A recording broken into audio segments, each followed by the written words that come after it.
Now, while most of the Western world continues to focus on the DNC and what's happening there, Donald Trump is certainly trying to compete for attention. And here to walk us through the latest on the former president and Republican nominee is Roger Collins. So, Roger, what's Trump been up to on the campaign trail this week? Nicole, the former president has a full schedule this week with campaign stops planned along several key battleground states as he tweaks his strategy against a new rival. But keeping his name in the limelight today, everything from potential cabinet picks to his royal reception back when he was president. There's been a strong spotlight on the Harris campaign, but that hasn't stopped Trump and his party from vying for the headlines this week. The former president has a jam-packed schedule and is hosting daily events in several key battleground states in what some are calling a counter-program to the Harris Walls campaign. He's the loser. He's dead wrong.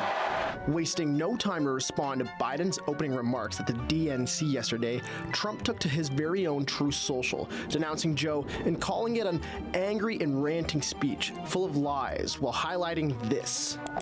Women are not without electoral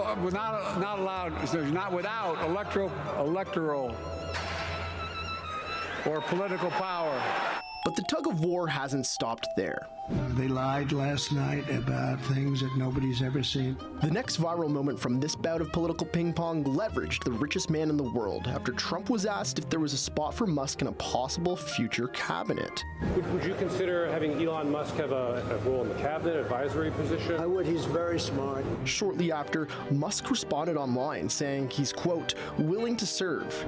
But it isn't just a Trump presidency with Musk in the background that has people talking. The possibility of RFK joining the fight has taken over the airwaves too.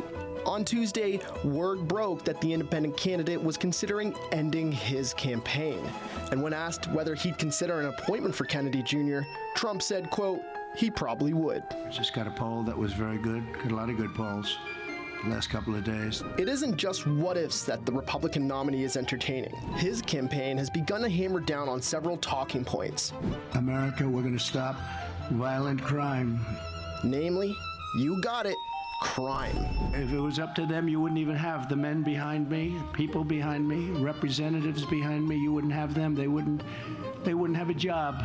They think it's going to just police itself. Everything's going to take care of itself. The Democrats are holding their convention in Chicago in order to showcase it.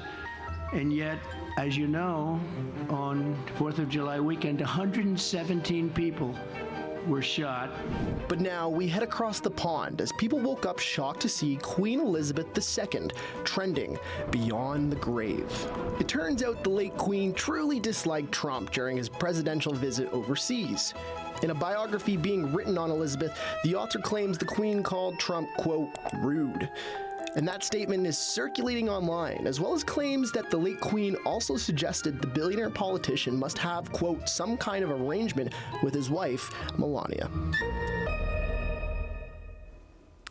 Nicole, Trump doesn't seem too fazed by the headlines overseas. Instead, the focus this week for the GOP ticket is the battleground states, especially Pennsylvania, where Trump suffered a loss in the last presidential race.